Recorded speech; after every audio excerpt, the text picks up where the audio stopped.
recording and share the screen.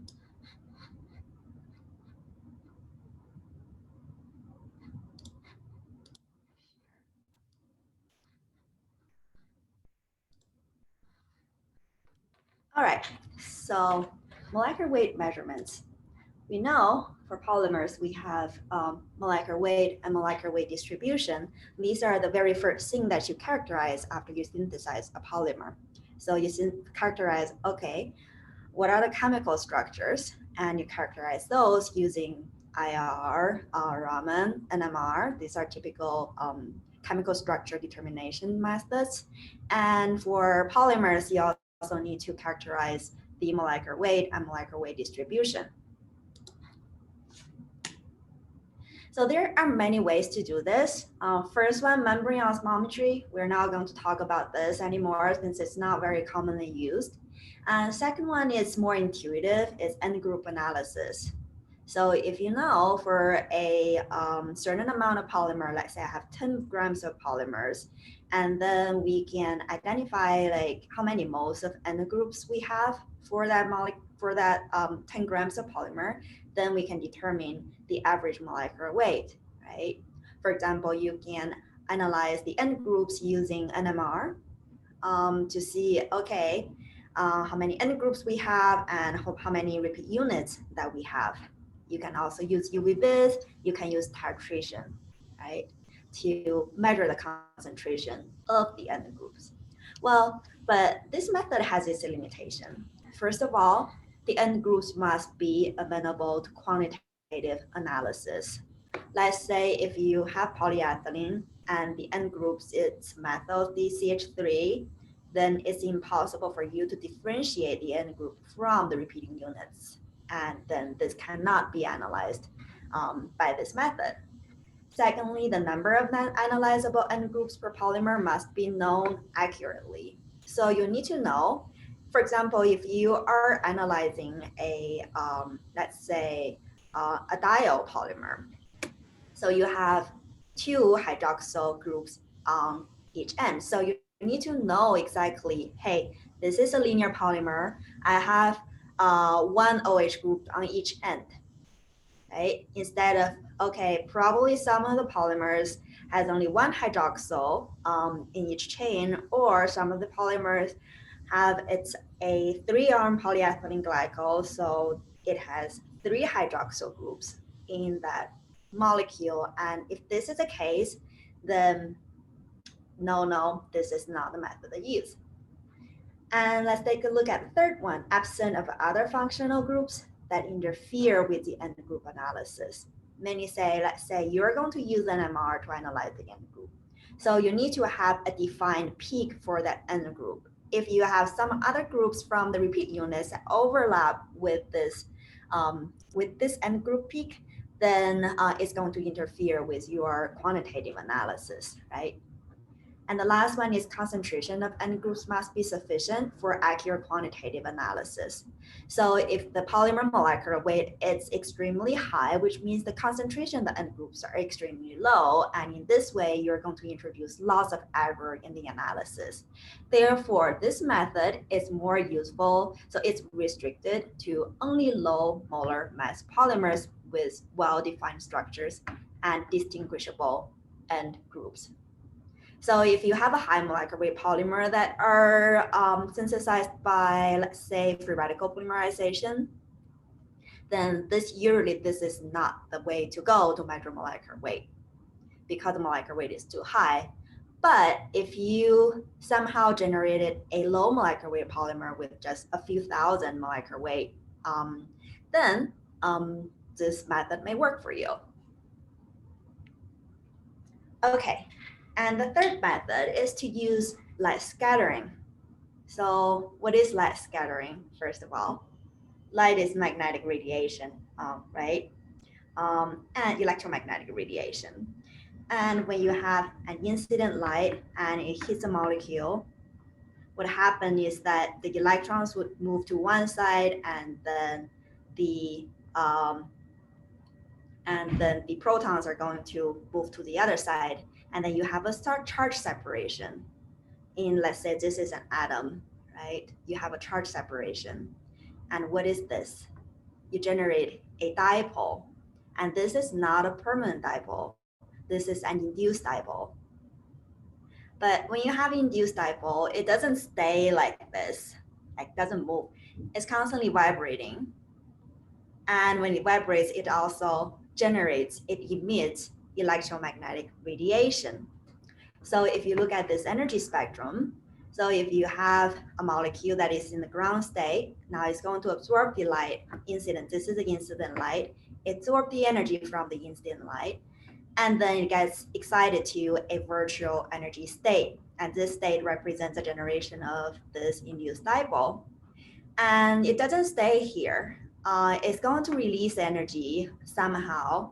So one way to release it is through relay scattering, and then just for the relay scattering, the energy of the emitted light is the same as the energy of the light that is absorbed. So the wavelength doesn't change. And in the meantime, it emits the energy in all directions, and this is the scatter light. And this is what we use for light scattering analysis. And if you look at this one, this is Raman scattering. So you have Stokes-Raman scattering or anti-Stokes-Raman scattering, where the energy of the scatter light is different from the incident light. And in this case, you can, by measuring the scattered light, you can identify what the vibrational modes of the bonds, and this is what you use for Raman spectroscopy to identify different more symmetrical vibrations where you can generate an induced dipole, right? All right, so most of the scattering events are relay scattering. So if we look at how light scattering works, I'm going to pull up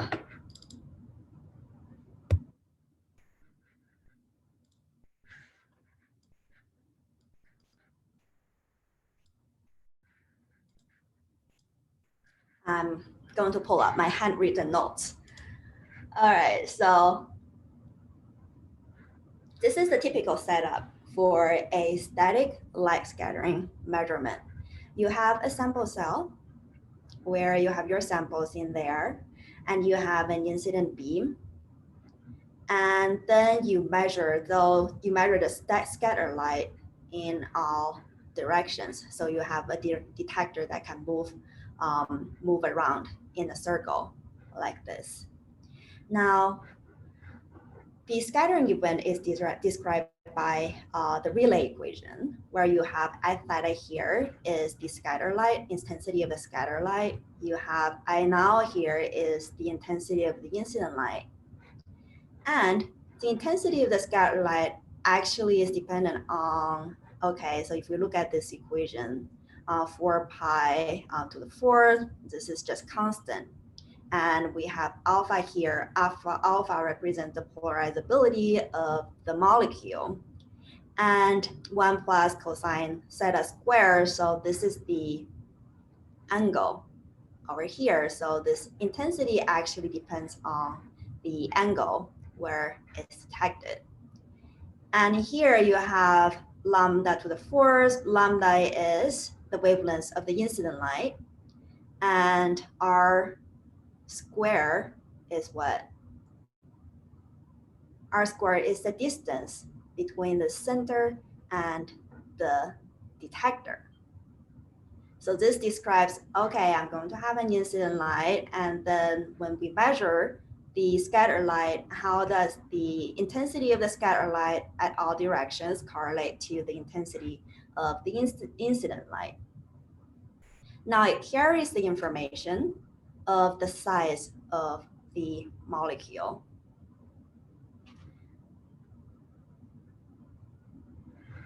And here, this equation only describes one single molecule or one particle instead of having multiple particles in the system.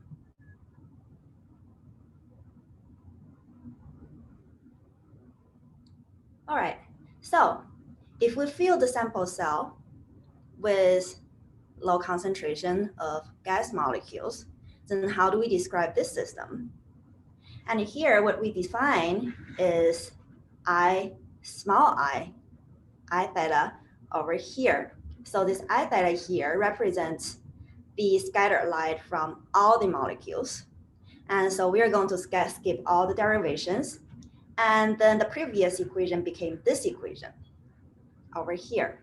So what you see here is, if you compare to the previous one, so here you still have the same.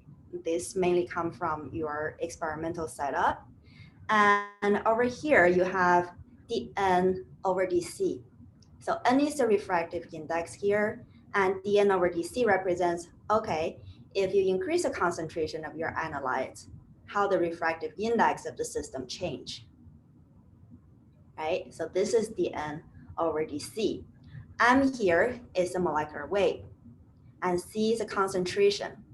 So now this equation start to contain information about the molecular weight of the molecule and the concentration of the system.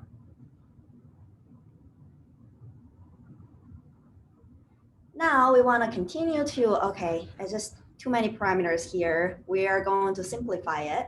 And to do this, we're going to move all the parameters that are defined by your experimental setup to the left-hand side of the equation and leave all the parameters that are related to the molecule on the right-hand side of the equation. Therefore, so we move the R square up over here because this is just determined by your experimental setup, how far your detector is from the sample cell, right? And here we also move this parameter down. This is just defined by at what angle you are measuring the intensity of the scattered light, right? And so we have I theta R squared divided by I 0, 1 plus cosine square theta, and this is defined by as the Rayleigh ratio over here. So this is R. So now R, and then we just write down what's left on the right-hand side. This overall, this is just a, of course, you're not required to memorize this equation. Here, we just introduce you the basic concept as how the light scattering works in terms of measuring the molecular weight. So like you can see here that you can measure the Rayleigh ratio, which is a measurable parameter, right? And it's related through this equation that is related to the molecular weight of the molecule. Of course, concentration is known, right? And the rest of the parameters are all known. So you just measure the Rayleigh ratio and you can calculate the molecular weight of the molecule. Of course, this describes only gaseous phase molecules, right? Low concentration, very dilute gaseous samples. What if you have a liquid? Let's say we have small molecules that are dissolved in solution. Then in this case, we just need to modify the equation to this one. Now, in this case, for solution with small molecules, can you see it on the screen? Is it too small? I'll make it a little bit bigger. Is it better? Okay, yeah. All right, so for solution of small molecules, it measures the difference between the Rayleigh ratios of the solution and the pure solvent. And the scattered light in this case really comes from you have fluctuations of concentrations, local concentrations in the system. All right, so now what we need to measure is the delta R, which is the difference between the Rayleigh ratio of the solution minus the Rayleigh ratio of the pure solvent. And it's described by this equation. Now, if we just look at this equation, the previous equation also include molecular weight and concentration, but this molecular weight and concentration term for a solution is more complicated. Previously, we only have what? MC over here, but for the solution, then we have 1 over M because it's moved to the bottom of this equation, plus 2A2C plus 3A2C squared So this becomes more complicated in a sense.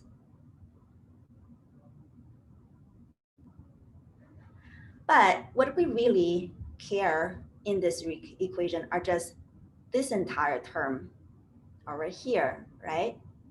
So we just rearrange it in a way that is easier to look at.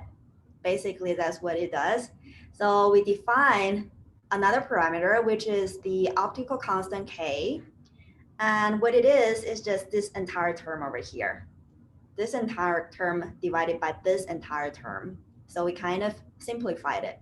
Of course, we left the C concentration out over here. So this is a K. So it is this term divided by this term.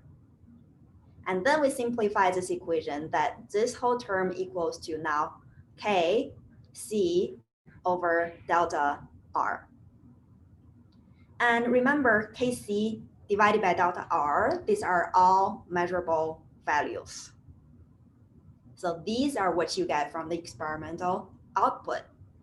Now what you can do is molar mass M can be determined by extrapolation of experimental Kc over delta R data to C equals to 0, the y-intercept. So you prepare a series of solution with different concentration, and you measure their Kc over delta R, plot it, and extrapolate it to y. Y-axis, the intercept, is where C equals to 0, right? So you plot it, y is Kc over the delta R, x-axis is your concentration. So therefore, at the intercept, you get 1 over molecular weight. So this is a way to measure its molecular weight. Now, we are still talking about small molecules. What happens to polymers? Here, things get a little bit more complicated because a polymer contains many, many atoms in the backbone and pendant groups, and their sizes are larger in the solution compared to small molecules. And we know that particles larger than the wavelength of light will reflect light. Now, relay scattering only occurs when particles are much smaller than the wavelength of the incident light. Therefore, we run into problems as polymers are large molecules. So here is when using the helium neon laser with a wavelength of 632.8 nanometers, this is the wavelength of incident beam. The limiting dimensions are typically about 20 nanometer in order for the delta R equation to be valid. So if we want to use the relay equation, that there is a limitation on how big that molecule or that particle can be. But dimensions of polymers are typically much larger than 20 nanometer or close to 20 nanometer, depending on the molecular weight. So what do we do over here? Actually, in polymers, what we measure now is the light scattered from different parts of the same molecule. And then you have light interference. As a result of that, so this envelope, which is very symmetrical, represents the scattering envelope for small molecules in the gaseous phase. So it is very symmetrical. What it represents is intensity of the scatter light at different angle. That's what you're seeing here in 2 dimensions. But when you look at polymers, because light is scattered from different parts of the molecule, and then in certain direction, you have constructive interference.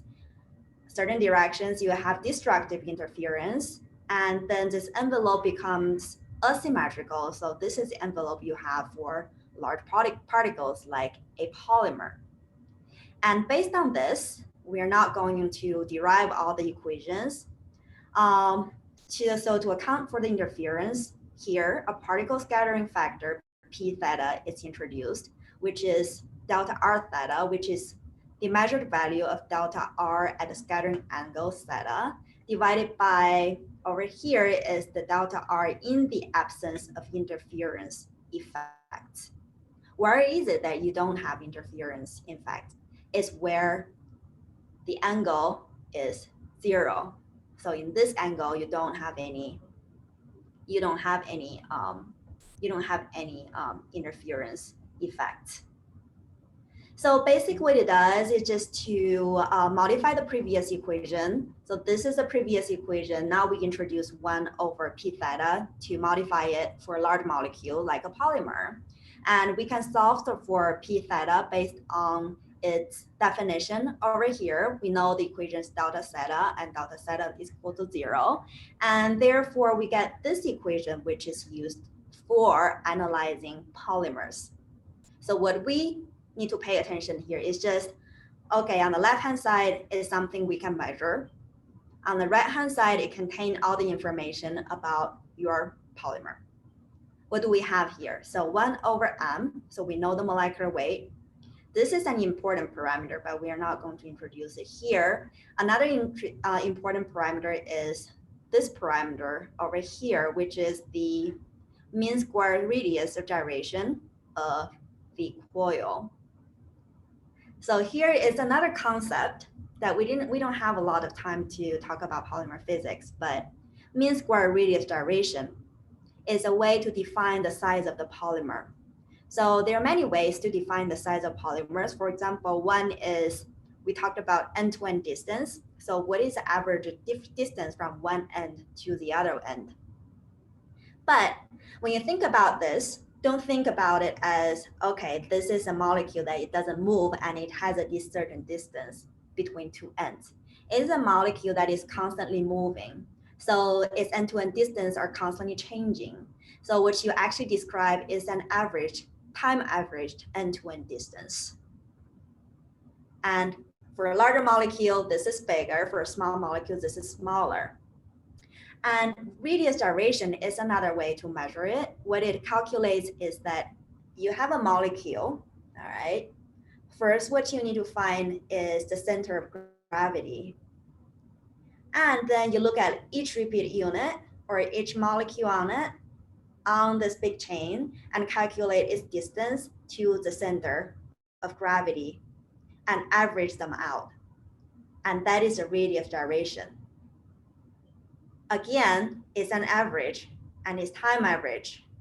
So it doesn't mean it's a radius gyration. It doesn't mean that you have a solid sphere ball and this is from the center to the outer edge of it. This is a radius gyration. No, it's an average value of how far all your repeat units was the difference of all these repeat units to the center, and it's an average value, right? So it's not just a R, so this is the mean square radius gyration that describes the size of the molecule in a solution or in a melted state too. All right, so this equation, or say through this experiment, what you can find out is the molecular weight and the radius gyration. So this is a very important tool also to measure what, if you work with small nanoparticles, this is an important tool to measure the size of nanoparticle as well. All right, so let's say experimentally, exactly how do we find out these values? And what we make is a graph that is called Zim plot. So what you see here is a Zim plot, which comes from this equation. What you do is, okay, there are mainly two experimental parameters that you can vary. One is concentration, C. The second one is the angle, from which angle you take the measurement, right? And therefore, what you do is, let's say, you fix the concentration first. Therefore, this entire term becomes a known parameter, fixed value, right? And then you vary the angle and measure this parameter. So through this, you generate, for example, I'm going to do 1, 2, 3, 4, 5 different angles, and you get 5 different parameters,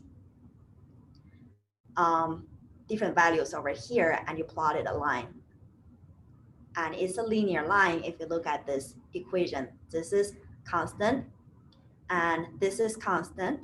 And if you plot this value as a function of this value, it's a linear relation, right? So then You do the same. You prepare a series of solutions with different concentration and and then measure their scatter light at different angle, then you generate this plot. Now what you get are all the solid dots. That still doesn't give you any information. What you need to do next is extrapolate them.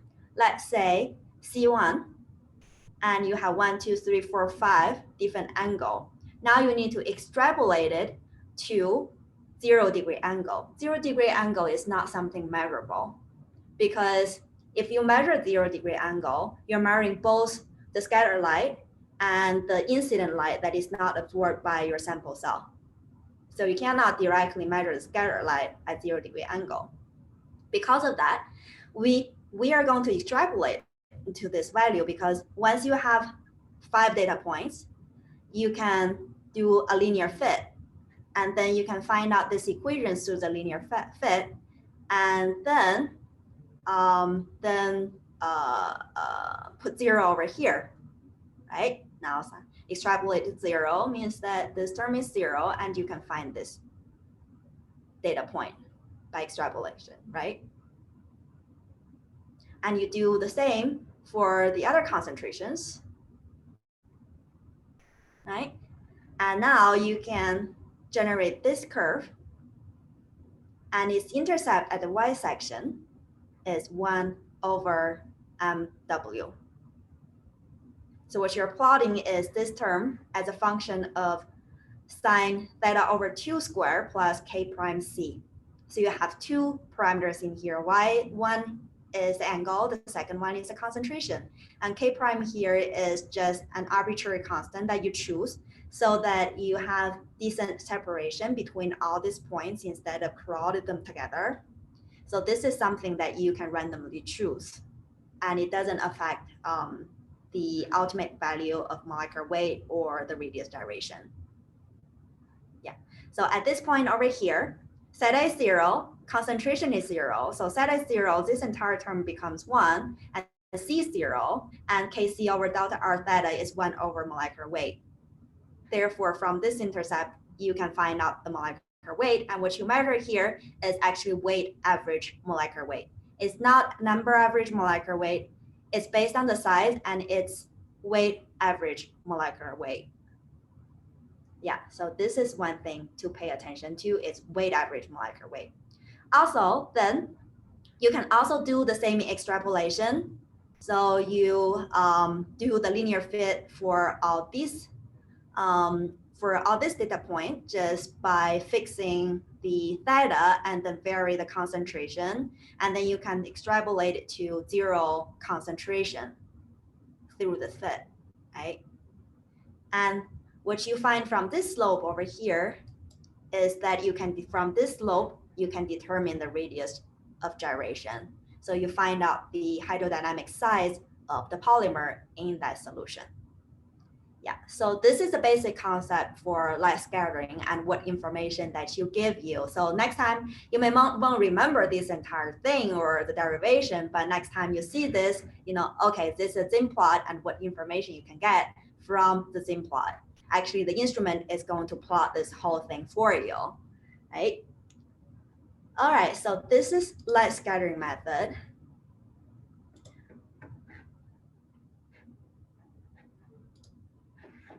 And the next method to measure the molecular weight is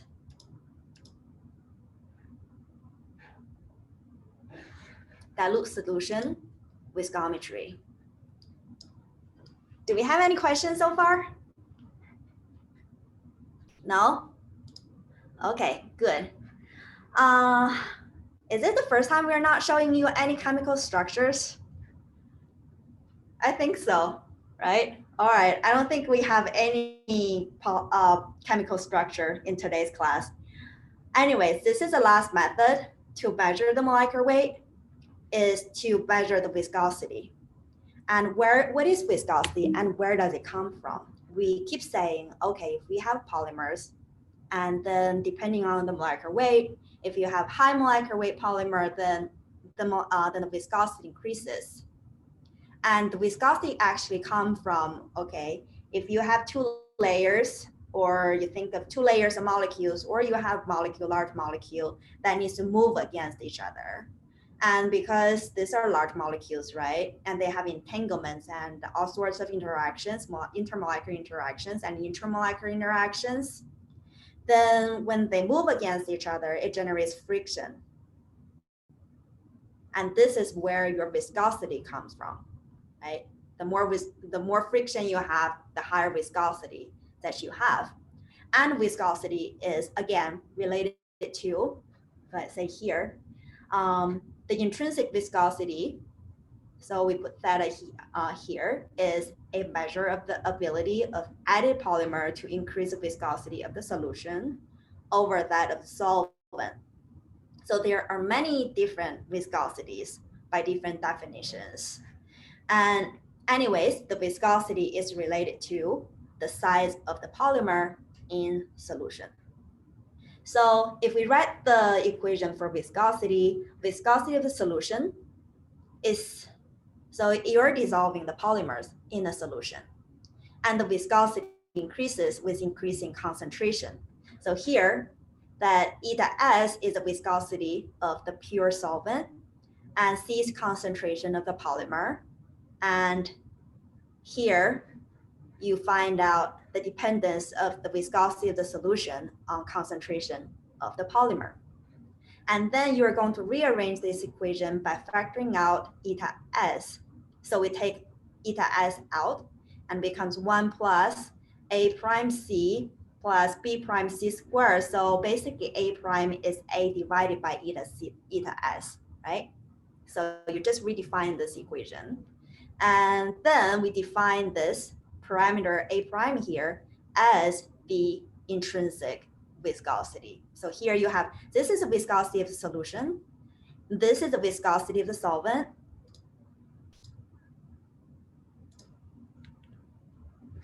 And here, this parameter is the intrinsic viscosity.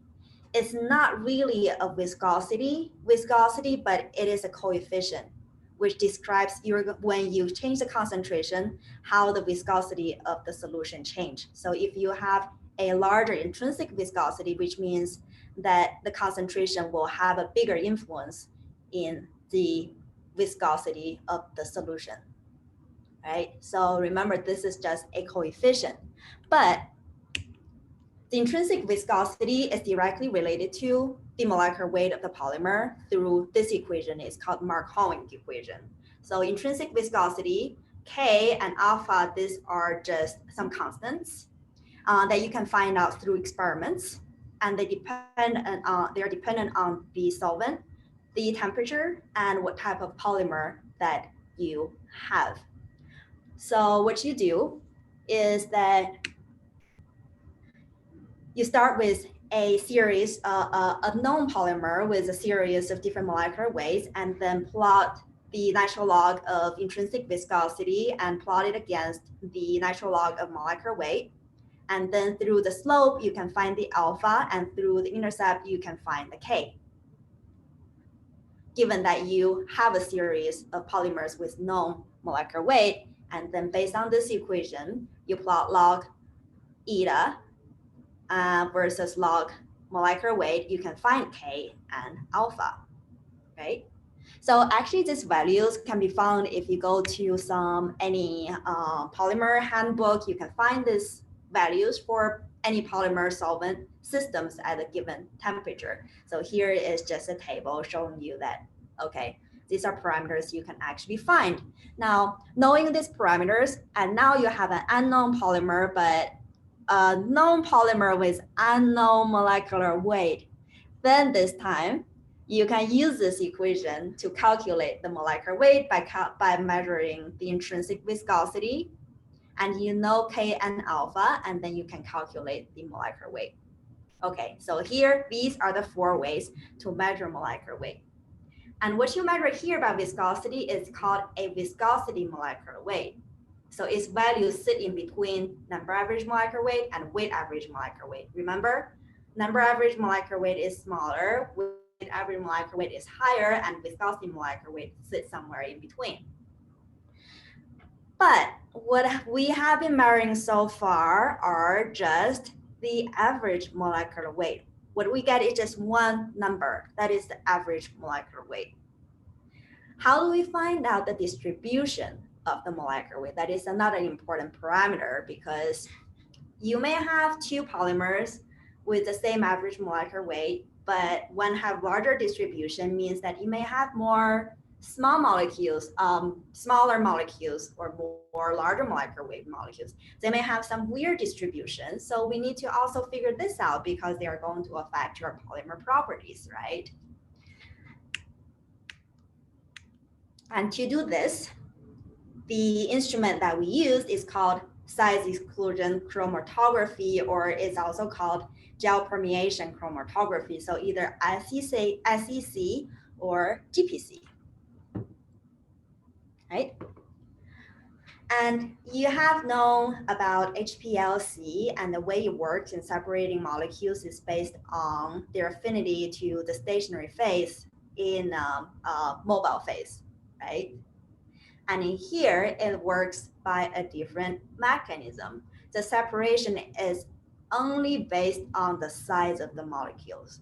So what you do is that you dissolve the polymer in a solvent and at a very low concentration, and then you pass it through a column.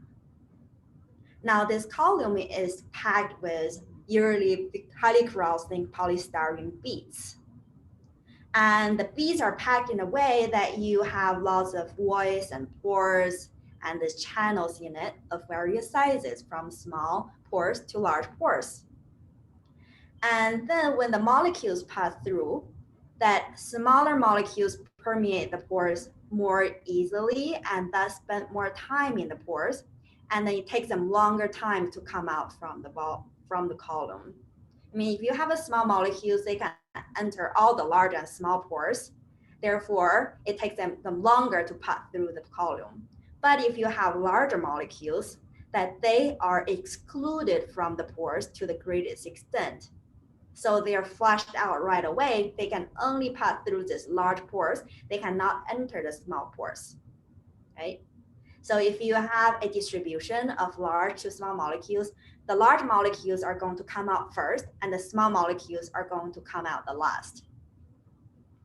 So this separation is based on size only. Pay attention here, that is based on size, but not on molecular weight. Basically what it says is, okay, this doesn't make sense. If you have a bigger molecular weight, you're going to have a bigger size, right?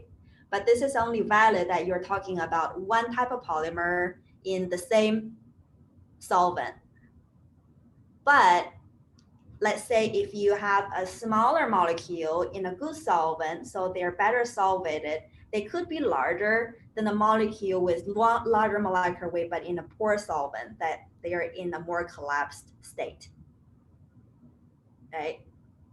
Think about if you have a sphere, if you can swell it better, then it's bigger, and it's in a poor solvent, then it doesn't want to interact with the solvent, so it's going to contract, and then it is smaller. So the size is not directly dependent on the molecular weight, actually. But in this method, we're going to use one molecule and one type of solvent, so the size is dependent on the molecular weight. Higher molecular weight, bigger size; smaller molecular weight, smaller size, right?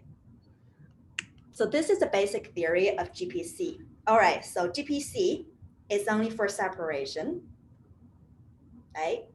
Now, after they are separated out, what we need to measure? We need to measure, okay, for example, at 1 minute, how many molecules came out, and what is the molecular weight of these molecules? And then at 2 minutes, what are these parameters? And then a series of time intervals, and then you are going to get a distribution of the molecular weight, right? So therefore, you also need detectors to measure the concentration and the molecular weight of your analytes that come out from the column. There are several different types of detectors. And the first two are most common, are RI detector and UV-vis detectors. These detectors only measure the concentration. They don't measure the molecular weight. And we have two more detectors, light scattering detector and viscometry detector that we just described how they can measure the molecular weight, right? So these are the detectors that can give you the molecular weight measurement. How are we doing with time? Okay, we still have 10 minutes. All right, so first of all, RI detector, how it works. So its full name is refractive index detector. And light refraction. We know if you have two media, light comes in and you're going to have light refraction, which can describe by this equation, right? Yeah, this is from basic physics. And what it measures here is that the refractive index of this media, let's say this is your sample cell, okay? So you have a polymer solution over here. And what this measures is, what it measures here is the refractive index in your sample cell, it changes with the concentration of the polymer. Therefore, what you need to know is a dN over dC again, how refractive index change with concentration, and you can find this value from database. Or you can experimentally measure it, then you have to change the concentration. So basically, this is a parameter that you can find in either database or experimentally calculated based on a particular pair of polymer and solvent. So this is known. And then you measure the refractive index of the solution that come out from the column. And so you know the refractive index, you know dN over dC, therefore you can calculate the concentration of the polymer that came out in the solution, right? But one requirement for this to work is that your analyte, which is a polymer, and the solvent must have different refractive index. For example, if you're analyzing PEMS, the silicone polymer, and if you're using THF at the mobile phase, then they have actually the same refractive index, then you're not going to detect anything. So this is one thing to pay attention to. Therefore, if you look at the GPC system, it's usually equipped with more than one different types of detectors. So when RI detector doesn't work, you can use UV-vis detector. Here is just a table of the dN over dC that you can find. All right, UV-vis detector, no difference than the UV-vis spectroscopy that you use in the other labs. So it calculates the concentration based on the Lambert-Beer law, right? So you have incident light and you have light that comes out, and then you measure how much light that is absorbed by your solution, and based on Lambert-Beer law over here, so you have this parameter, which is the molar absorption of coefficient, and C is the concentration. This is what we measure actually, and L is the length, the path length. So through this equation, A is what we measure, and we know this epsilon and L, we can calculate the concentration of polymer in the solution. So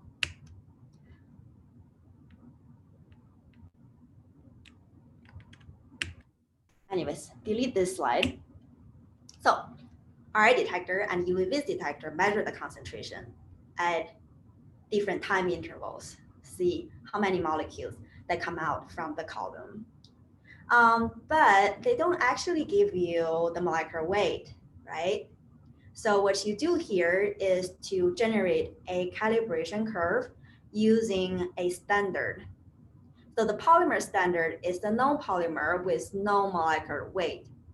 And these are typically synthesized through ionic polymerization. So they have very narrow molecular weight distribution. And their molecular weight are measured through either light scattering or viscosity measurement. So you can determine their average molecular weight. And because of they have very narrow distribution, that you know that because these are living polymerization, right? So you can use this as standard. What you do over here, for example, is how many, let's say there are 10 different polystyrene polymers with a big range of molecular weight distribution. So these are 1, 2, 3, 4, 5, 6, 7, 8, 9, 10, 11. These are 12 polymers. And each of them has a molecular weight and a very narrow molecular weight distribution. Now you dissolve them into THF, eject them into the column, and then you measure the signal using the detector, right? To look at what time that each polymers get eluted out. So what you're going to get is a plot that looks like this. And each peak here represents one polymer. So from left to right means these are the polymers that come out first. And these are the polymers that come out the last. So these correspond to the high molecular weight polymers or low molecular weight polymers. So this red curve here corresponds to this polymer or this polymer standard. high molecule, I guess. The Yeah, the high light. weight, right? Yes. So this is the first one. And then the yellow one is the second one. And you just go from a high to low to assign these peaks to different molecular weight. Now what we know is elution time and the corresponding molecular weight. And based on that, we can generate the calibration curve. This is just a simplified version. This is the same as the previous plot. Only thing is here is the elution volume. So you can either use elution volume or elution time. Elution volume just describes the volume of solvent that passed through the column before a polymer particular molecular weight is eluted. So it's directly correlated to the elution time as well. And it flows at a constant flow rate, like 1 milliliter per minute. You can set this up at different rate, right? So these are interchangeable parameters. So what you see is the elution volume or elution time, and then you can assign the peak to different molecular weight. And then you generate this calibration curve where you have log molecular weight and the axis is time, and you should get a linear line, right? Then, okay, how do we use this to measure the molecular weight? So this is your calibration curve, and this is your own polymer signal. So this is the elution volume or elution time. And this is the detector output, which is the concentration of the molecules that come out, right? Now, what you do is, okay, this actually gives you the distribution. And what you do is to convert this x-axis, the elution time, to the molecular weight using this calibration curve. This calibration curve gives you a relation between the log m versus VR. And now, based on that equation, you just convert the x-axis from VR to log m, and then you get a distribution of the molecular weight. X-axis is molecular weight, y-axis is concentration. So this is your molecular weight distribution. And you can get both number average and weight average molecular weight distribution. Are we good here? Any questions?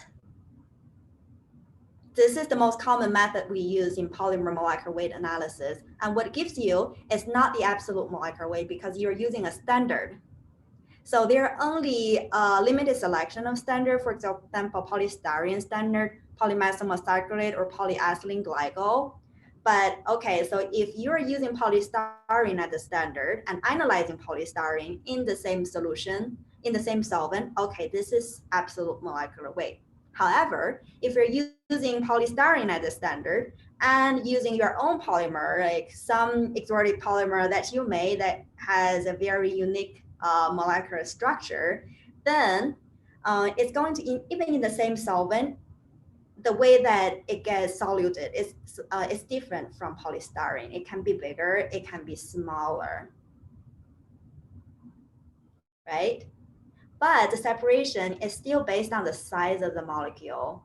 So therefore, it deviates actually from its real molecular weight through this method. You're just comparing the size of this molecule, your molecule, with the size of the polystyrene. They may have the same size in THF, but they may actually have different molecular weight. depending on how well they are dissolved in the solution. So this only gives you a relative molecular weight. Yeah. Okay, that's all we want to cover today. Are we good? Is it something different? We only have, okay, we pretty much finished it. And then I'll just finish up like scattering detector and viscosity detector. And next class, we're going to talk about a little bit about mechanical properties of polymers. Yeah, and about the presentation, someone already picked the topic on self-healing polymers. So when you pick your topic, pick something else. If you're not sure, you can just send me, okay, I have a few papers I want to choose from. Which one do you think? Can you make a recommendation? I can help you with that.